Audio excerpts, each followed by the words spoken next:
मेरी ननंद प्रिया की शादी की बात वैसे तो कहीं जगह चल रही थी, किंतु एक रिश्ता सभी को पसंद आया। लड़की देख ली गई और पसंद भी कर ली गई, परंतु लेन देन पर आकर बात अटक गई। नकदी की लंबी चौड़ी राशि मांगी गई और दहेज की फरमाइश ने तो जैसे छक्के छुड़ा दिए। घर पर कई दिनों से इसी बात पर बहस छिड़ी हुई थी। सब परेशान से बैठे थे। पिता सहित तीनों बेटे, दोनों बहुएं तरह तरह के आरोप से जैसे व्यंग कस रहे थे। लड़का कोई बड़ा अधिकारी भी नहीं था, उन्हीं लोगों के समान मिडिल क्लास था, परंतु मांग इतनी जैसे कहीं का सीईओ हो। कई लाख रुपए नगद, साथ ही सारा सामान जैसे bike, fridge, washing machine, LED TV, gas चूल्हा, मशीन, एसी और ना जाने क्या क्या। बाबूजी, यह रिश्ता जाने तो कहीं और देखिए। बड़े बेटे सुमित ने तो साफ बात कह दी। बड़ी बहू ने भी इनकार ही में राय दी। मंझले अमित व उसकी पत्नी ने भी यही कहा। छोटा सुधीर तो जैसे तिल मिला ही गया। वह बोला, ऐसे लालचियों के यहाँ लड़की नहीं देनी चाहिए। अपनी प्रिया किस बात से कम है? हमने भी तो उसकी शिक्षा में पैसे लगाए हैं। शुरू से अंत तक प्रथम आ रही है परीक्षाओं में, और देखना एमएससी में टॉप करेगी। तो क्या वह नौकरी नहीं कर सकेगी कहीं? ये सब तो बात की बातें हैं सुधीर। अभी तो जो है उसी पर गौर करो। कहीं भी बात चलाओ, मांग में कमी होगी क्या? एक यही घर तो सबको सही लगा है, और जगह बात कर लो, मांग तो होगी ही। आजकल नौकरी पैसा लड़के कि जैसे सुरखाब के पर निकल आते हैं। यह लड़का सुंदर है, प्रिया के साथ जोड़ी जचेगी। परिवार छोटा है, 2 भाई बहन। बहन का विवाह हो गया है, बड़ा भाई भी विवाहित है। छोटा होने से छोटे पर अधिक दायित्व भार नहीं होगा। बहन सुखी रहेगी तुम्हारी। पिताजी दृढ़ स्वर में बोले। यह तो ठीक है बाबूजी, 5 लाख रुपए नकद, फिर इतना साजो सामान हम कहाँ से दे सकेंगे? पूनम के विवाह से निपटे 2 ही वर्ष तो हुए हैं, वहाँ इतनी मांग भी नहीं थी। सुमित बोला, अब सब एक से तो नहीं हो सकते। 2 बरस में समय का अंतर तो आ ही जाता है। 2 बरस में समय का अंतर तो आ ही गया है। सामान कम कर दे तो शायद बात बन जाए। रुपए भी 2 लाख तक दे सकते हैं। यदि सामान खरीदना ना पड़े तो कुछ सुधीर की ससुराल का नया रखा है। अभी 6 माह ही तो विवाह को हुए हैं। बाबूजी बोले, तो क्या छोटी बहू को बुरा नहीं लगेगा कि उसके मायके का सामान कैसे दे रहे हैं? कई स्त्रियों को मायके का एक तिनका भी प्रिय होता है। बड़ा बेटा सुमित बोला, नहीं, बिल्कुल नहीं। बाबूजी, फालतू का तनाव न पैदा करें। बहुओं में बड़ी और मंझली क्या दे देगी? अपना कुछ सामान कोई नहीं देने वाला है। जानते तो हैं आप, जब छोटी का दहेज देंगी तो क्या वह नहीं चाहेगी कि दोनों भी कुछ दें? अपने मायके का कौन देगा टीवी, फ्रिज, अन्य सामान? अमित बोला, ना भैया, मैं खुद नहीं चाहता कि कंचन के मायके का सामान दे। जब हमें मिला है तो हम कैसे ना उसका उपयोग कर पाएं? ये कहाँ की शराफत की बात हुई? फिर बड़ी व मंझली भाभियों का नया सामान कहाँ है कि वह दिया जा सके? सुधीर उत्तेजित हो खिंच कर बोला, रहने दो भैया, कोई कुछ मत दो। मना कर दो कि हम इतने बड़े रईस नहीं हैं, ना धन्ना सेठ कि उनकी इतनी लंबी चौड़ी फरमाइश पूरी कर सके। हमें नहीं देनी ऐसी कोई चीज़ जो बहुओं के मायके की हूँ। कौन सुनेगा जन्म भर ताने और ठेने। इसी से पूनम को किसी का कुछ नहीं दिया, ये माँ बोली। तब और बात थी। सुमित की माँ, अब रिटायर हो चुका हूँ मैं। बेटी क्या, बेटों के विवाह में भी तो लगती है रकम और लागत। लगाई तो है मैंने। तीनों बेटों के विवाह में हमने इतना बड़ा दान दहेज कब मांगा था बेटों के ससुराल वालों से? अब बेटे भी तो नौकरी पर थे।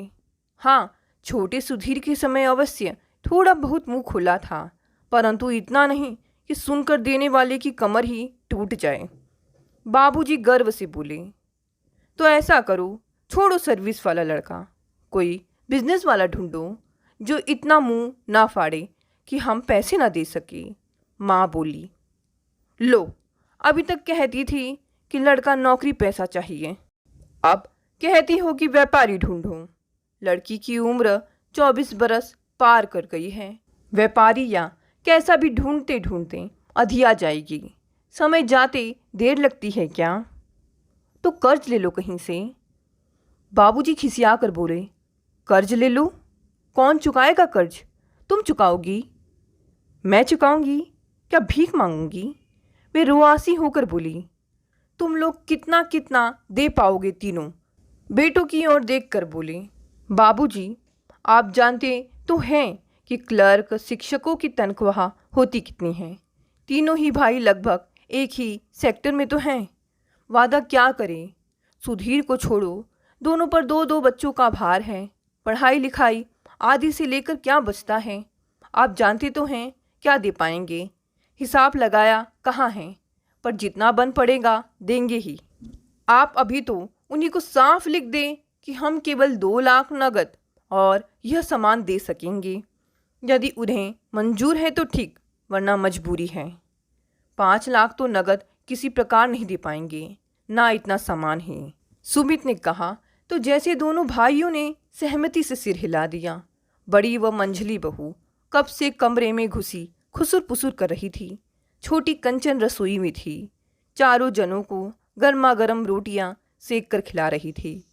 6 माह हुए जब वह ब्याह कराई थी, तब से वह रसोई की जैसे इंचार्ज ही बन गई थी। बच्चों सहित पूरे घर को परोस कर खिलाने में उसे न जाने कितना सुख मिलता था।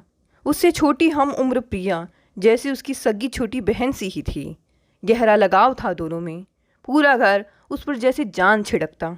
जब से वह आई थी, बड़ी और मंझली के झगड़े कम हो गए थे। सास ननद का मान सम्मान जैसे बढ़ गया था। बात बात पर उत्तेजित होने वाले तीनों भाई शांत पड़ चले थे। रोब गांठने वाले ससुर जी का स्वर धीमा पड़ गया था। सासू माँ की ममता बहुओं पर बेटियों की समान लहरा लहरा उठती। कटुवाक्यों के शब्द अतीत में खोते चले जा रहे थे। क्रोध तो जैसे उफन चुके दूध सा बैठ चुका था। छोटी बहू, ये बाबूजी की दूध रोटी का कटोरा लगता है, मेरे आगे भूल से रख गई हूँ।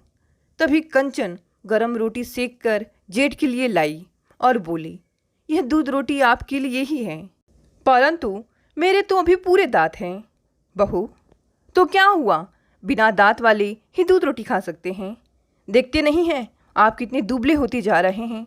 अब तो रोज बाबूजी की ही भांति खाना पड़ेगा, तभी तो आप बाबू जैसे हो पाएंगे। और देखिए ना, बाल कैसे सफ़ेद हो चले हैं अभी से। वे जोर से हंसते चले गए, फिर स्नेह से छलके आंसू पोंछ कर बोले, पगली कहीं की, यह किसने कहा कि दूध रोटी खाने से मोटे होते हैं और बाल सफ़ेद नहीं होते। बाबूजी को देखिए ना, उनके तो ना बाल इतने सफ़ेद हैं, ना वे आप जैसे दुबले ही हैं। तब तो मुझे भी दूध रोटी देनी होगी, बाल तो मेरे भी सफ़ेद हो रहे हैं। मंझला जेठ अमीद बोला, मंझले भैया आपको कुछ साल बाद दूंगी, पर छोटी बहू, बच्चों को तो पूरा नहीं पड़ता, तू मुझे देगी तो वहाँ कटौती ना होगी। नहीं बड़े भैया, मैं चाय में से बचा के रख दूंगी आपको। अब केवल 2 बार चाय बना करेगी। पहले हम सब दोपहर में भी पीते थे, फिर शाम को आप सबके साथ। अब हम सबकी भी साथ ही बनेगी और आप चुपचाप रोज बाबूजी की तरह ही खाएंगे। सुनकर माँ का कलेजा करुणा से भर आया। उन्होंने अपने अपने कमरों के दरवाजे पर खड़ी दोनों बड़ी बहुओं की ओर देख, फिर छोटी बहू की ओर। वे कुछ कहने को होठ खोली रही थी कि कंचन साड़ी की छोर के साथ हाथ पोंछते हुए बोली, बाबूजी, एक बात कहनी थी, आज्ञा हो तो कहूँ? हाँ हाँ, कह ना बहू। क्या मेरे मायके से जो रुपया नगद मिला था वो सब खर्च हो गया क्या? यह न सोचें कि मुझे चाहिए। यदि जमा हो तो वह प्रिया के विवाह में लगा दे। वह तो सुधीर ने आधा शायद तभी अपने खाते में जमा कर लिया था। वह तो सुधीर वॉश बेसिन में कुल्ला करते घूमकर खड़ा हो गया। उसने घूर कर कंचन की ओर देखा। कंचन ने तुरंत उधर से पीठ घुमा ली। फिर वह बोली, वह सब निकाल लें और सब लोग कम से कम 1 लाख रुपए दें, भरपाई हो जाएगी। रुपए हुए तो इतना सामान कहाँ से आएगा बेटी? वह मेरा सामान तो अभी नया सा है, वही सब दे दे। घर में 2 फ्रिजों का क्या करना है, ना इतने टीवी ही चाहिए, बिजली का खर्च भी तो बचाना चाहिए। मुझे तो ढेरों सामान मिला था, कुछ आलतू फालतू बेचकर बड़ी चीज़ें ले लें। टीवी, फ्रिज, कपड़े धोने की मशीन के बिना भी तो अब तक काम चल रहा था, वैसे ही फिर चल सकता है। आपको घर वर पसंद है तो यही संबंध करिए प्रिया का, यही घर बार ठीक है। सब जैसे चकित रह गए। दोनों जेठ जेठानियाँ मुंह बाएं अचरज से देख रहे थे और सुधीर तो जैसे पहले उबल रहा था, परंतु फिर लगा वह बिल्कुल शांत हो गया पत्नी के सामने। पहले उसके मन में आया कि कहीं कंचन उसकी ससुराल में मिले नए बाइक के लिए न कह दे, परंतु अब वह जैसे पिघल रहा था। उसने पिता से लड़ झगड़ कर विवाह के बाद ससुराल से मिले आधे रुपए झटक कर बैंक बैलेंस बना लिया था। यह बात उसने कंचन से कभी नहीं कही थी। आज जैसे वह पूरे परिवार की नज़रों में गिर गया था।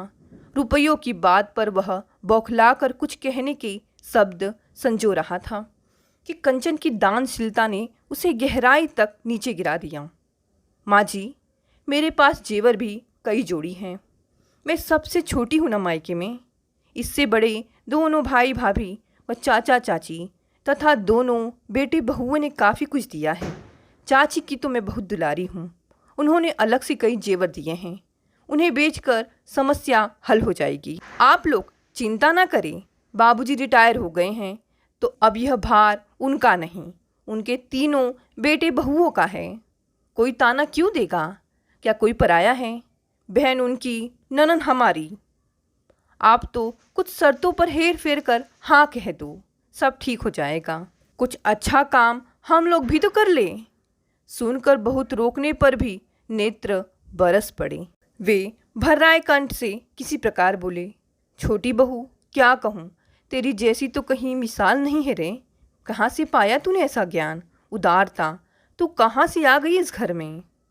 ना ना बाबूजी, और कुछ नहीं, मैं सह नहीं सकूंगी, कहकर वह आगे बढ़ी।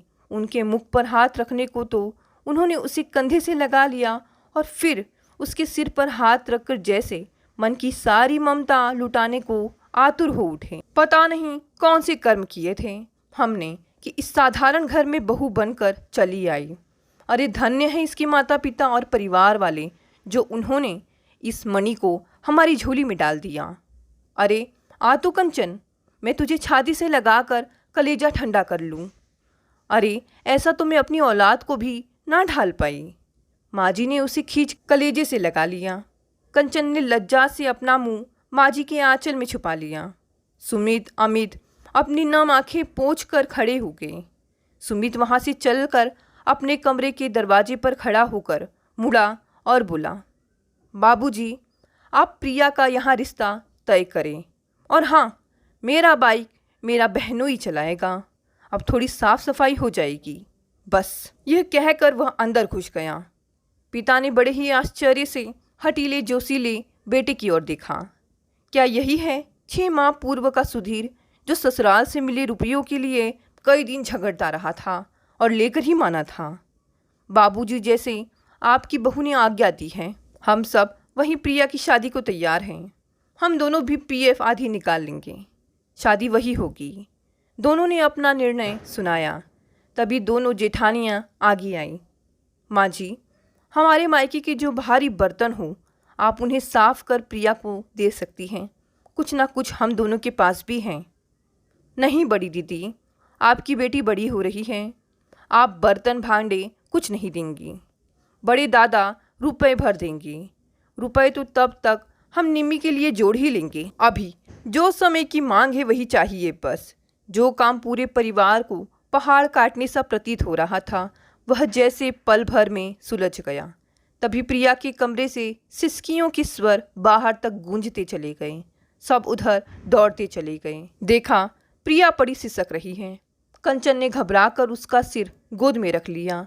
वह अपने पलंग पर पड़ी सिसक रही थी। क्या हुआ प्रिया, क्या हुआ? सब उसे घेर कर खड़े हो गए। प्रिया थी कि रोए जा रही थी।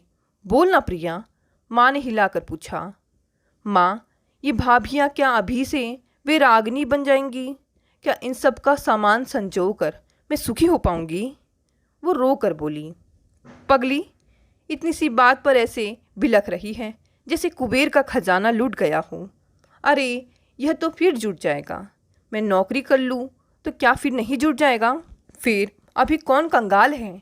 सब चीज़ें तो हैं घर में। तू सब चिंता छोड़। कंचन ने उसे समझाया।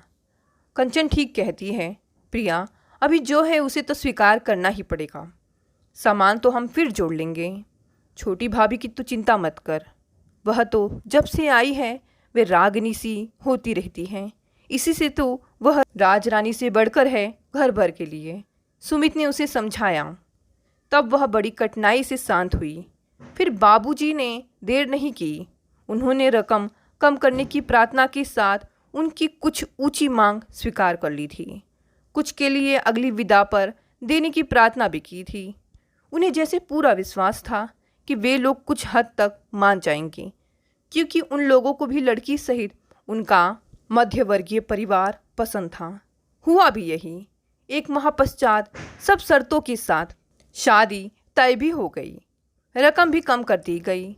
सामान तो सारा मिल ही रहा था। सब प्रसन्न हो उठे। तब तक प्रिया की परीक्षाएं भी हो गई। फिर सगाई की रस्म हुई। विवाह की तिथि भी निश्चित हो गई। आज तिलक की रस्म होनी थी। पूरे 7 थाल भर कर गए। साड़ी, सूट, बच्चों के कपड़े व फल मेवे मिठाई। अच्छे बड़े बड़े थाल देखकर घर भर खुश हो उठा। तभी सुमित द्वारा हाथ पर थाल रखे जाने पर दूल्हे की निगाह थाल पर लिखे नाम पर पड़ी, जो मशीन द्वारा लिखा गया था। फिर उसने सब थालों पर नज़र डाली तो मन न जाने कैसा हो गया। थालों पर नाम किसका लिखा है? वह पूछ बैठा। छोटी बहू कंचन का। ये सब उसी के मायके के थाल हैं। परंतु आपकी बहन का नाम तो प्रिया है ना? हाँ, प्रिया ही तो है। तो क्या यह उचित लगा आप लोगों को कि किसी के मायके की भेंट किसी को दी जाए? वह थोड़ी तेज आवाज में बोला। प्लीज़ धीरे बोलिए। असल बात यह है, 2 वर्ष पूर्व ही हम एक बहन के विवाह से निपटे हैं। फिर छोटे भाई सुधीर का विवाह किया। लड़के के विवाह में भी तो पैसा लगता है। आपके विवाह में भी लग रहा होगा। हम अभी ऐसी परिस्थिति में नहीं थे कि आप लोगों की सारी मांगें पूरी कर, इसलिए ये सब लाना पड़ा। अब तक जितने भी संबंध आए, हम सबको और प्रिया को आपका पूरा परिवार ही अच्छा लगा। और एक बात और बतलाऊं, छोटी बहू कंचन ने ही खुशी से अपना बहुत सा सामान देने की हट की है, वरना हम लोग तो यह रिश्ता शायद करने का साहस ही न कर पाते। फिर उन्होंने जो घर पर घटित हुआ था सारा कह सुनाया और आखिर में कहा, और आप विश्वास करें, तब से यह सब दहेज ऐसे ही रखा है, सिवा टीवी और बाइक के सब नया ही है। लड़का लगन की चौक पर बैठा था। मेहमान सब एक और सुमित आदि समित सब दूसरे ओर। वर के निकट सामान के पास कुछ दबे दबे स्वर सुनकर सब पास आ गए। पिता चिंतित हो उठे। मन में कहा, कुछ गड़बड़ हो गई है लगता है। वे पास आकर बैठ गए। अमित और सुधीर भी सरक आए। क्या बात है सुमित? सुमित ने दबे शब्दों में सब कह दिया। तब तक वर के पिता, भाई तथा अन्य नातेदार भी जुट आए। क्या बात है पापा? ये देख रहे हैं थाल आदि? ये तो नए, परंतु इनकी पत्नी कंचन का नाम गुदा है इनमें। उसने सुधीर की ओर इशारा करके कहा। तो इसमें क्या हुआ? ऐसा तो चलता ही है, इधर का उधर दहेज का आदान प्रदान। तू तो पागल है बिल्कुल। यह तो ठीक है पापा, परंतु आप सुमित भैया से सब हाल तो सुन लो। वह संकोच से बोला। नहीं नहीं, रहने दे, हम यहीं से दूसरे खरीद कर रख लेंगे। नहीं नहीं, रहने दे, हम यहीं से दूसरे खरीद कर रख देंगे। आप अभी रस्म तो पूरी होने दे। यह जरूर है कि इतने भारी न ले पाएंगे, क्षमा चाहते हैं इसके लिए। परंतु मैं चाहता हूँ कि आप वह सब इन सबको भी सुना दें जो कंचन भाभी के बारे में मुझे बतलाया है। आप लोगों ने जानबूझकर तो नहीं बताया, मेरे खुद पूछने पर ही तो बताया है। दूल्हा बोला। सहसा सुधीर का मुंह अपमान की भावना से तमतमा गया। उसे मन ही मन कंचन की दानशीलता पर क्रोध आ रहा था। क्यों मान ली सबने उसकी बात? यदि सारा सामान इन लोगों ने लेने से इनकार कर दिया तो कितनी थू थू होगी। यही अमित, सुमित, पिताजी वह साथ आए लोग सोच रहे थे। फिर दूल्हे के बहुत जोर डालने पर सुमित ने पिछली घटना सुना दी, जो सच थी कि कैसे वह इस संबंध को टाल रहे थे और कैसे कंचन ने अपना सारा दहेज ननंद प्रिया को देकर रिश्ता पक्का कराया आदि। तो क्या हुआ? दे तो रहे हैं सब सामान। किसका है इसे हमें क्या? हमने भी तो तेरी बड़ी बहन को कुछ सामान तेरे बड़े भाई के दहेज का दिया था। नाम से क्या, कौन देखेगा नाम?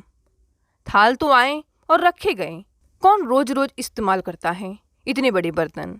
पिताजी बोले तथा अन्य व्यक्तियों ने भी इसका अनुमोदन किया, परंतु मुझे नहीं चाहिए यह सब। ये शब्द दूल्हे के मुंह से सुनकर सबके मुंह सफ़ेद पड़ गए। बेवकूफ़ है क्या? बड़ा भाई चिल्लाकर बोला। तू सब हंसी खेल समझता है? सामान लाना खरीदना ये लोग क्या इतना लेकर चले जाएंगे? चुपचाप बैठकर दस्तूर होने दे। आप लोग चिंता न करें, यह तो ऐसा ही हटी है पंडित जी, दस्तूर कराइए। नहीं भैया, जब तक ये थाल नहीं चले जाएंगी मैं कुछ नहीं कराऊंगा। आप अपने भीतर से थाल मंगाइए ना। वह अड़ गया। तो ठहरिए साहब, हम बाजार से दूसरे लेकर आते हैं, तब तक ठहरना होगा। सुमित उठता हुआ बोला।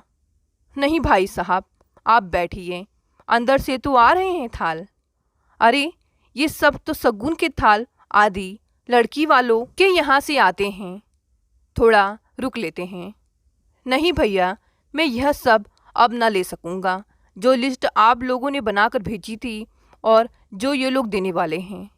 आप जानते हो कि लड़कियों को अपने मायके की एक एक चीज़ कितनी प्यारी होती है, परंतु जिस घर में ऐसी उदार मना स्त्री है जो खुशी से अपना सारा दहेज खुद दान कर रही हो, उसे लेकर मैं उस उदार स्त्री से छोटा नहीं बन सकता। इससे मैं इन कपड़ों आदि के अलावा अब कोई और चीज़ स्वीकार नहीं करूँगा। मैं अब इसके अलावा आगे कुछ नहीं लूँगा। बिना दहेज के ही उस घर की बेटी ब्याह कर लाऊंगा। मैं तो पहले ही भैया जीजा जी से अनुरोध कर रहा था कि इतना लंबा चौड़ा दहेज मांगकर कन्या पक्ष को आफत में ना डालें। अब जो हुआ सो हुआ, आगे मुझे कोई विवश ना करे। बस ये लोग साथ गए बारातियों का अच्छा स्वागत कर दें, वही काफ़ी होगा। पिताजी, बड़े भाई और बहनोई ने यह सुना तो सन्न रह गए। परिवार के अन्य सदस्य भी दौड़ आए। हर प्रकार समझाया, परंतु दूल्हा अपनी प्रतिज्ञा से नहीं टिका।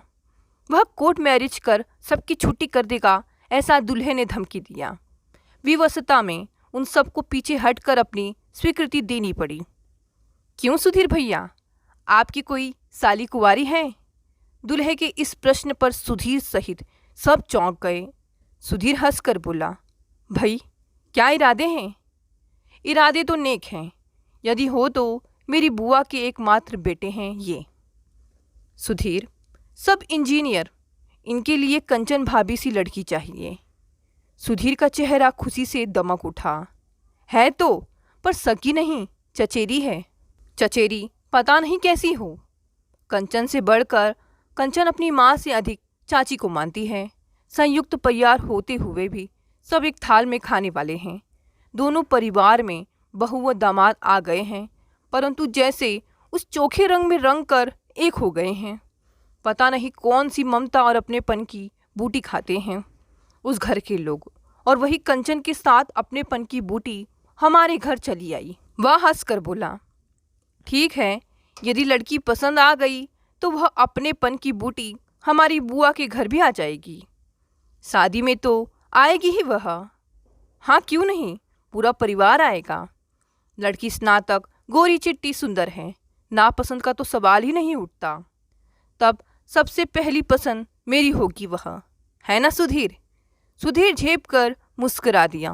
पहले सुधीर कंचन की अकल पर मन ही मन भरा बैठा था, परंतु अब उसे ऐसा लग रहा था कि कब वह उड़कर अपने घर पहुँचे और कंचन को बाहों में भरकर नचा डाले और कहे कि बता दो कौन सी बूटी की घुट्टी पीकर आई है, सबको इतनी सरलता से उंगलियों पर नचा देती है। यदि वह कल्प वृक्ष उसके मायके के आंगन में लगा है तो वह उसे तोड़कर पूरे परिवार को घोट कर पिला दे। उसने अपने भाइयों और पिताजी की ओर निहार कर देखा, जो सभी प्रशंसक नज़रों से उसे देखकर मुस्कुरा रहे थे। उसने शर्म से मुंह घुमा लिया। दूसरे दिन जब वह गृहनगर पहुँचे तो सुबह हो गई थी। पूरा घर जाग उठा था। सब उनके आसपास एकत्र हो गए। सभी यह जानने को आतुर थे कि तिलक समारोह कैसा रहा। कंचन कहाँ है? पिताजी उसे ना देखकर पूछा। होगी कहाँ? चाय नाश्ते की तैयारी में जुटी होगी, माँ जी बोली। अभी बात भी पूरी नहीं कर पाई कि वह चाय की ट्रे लेकर बैठक में चली आई।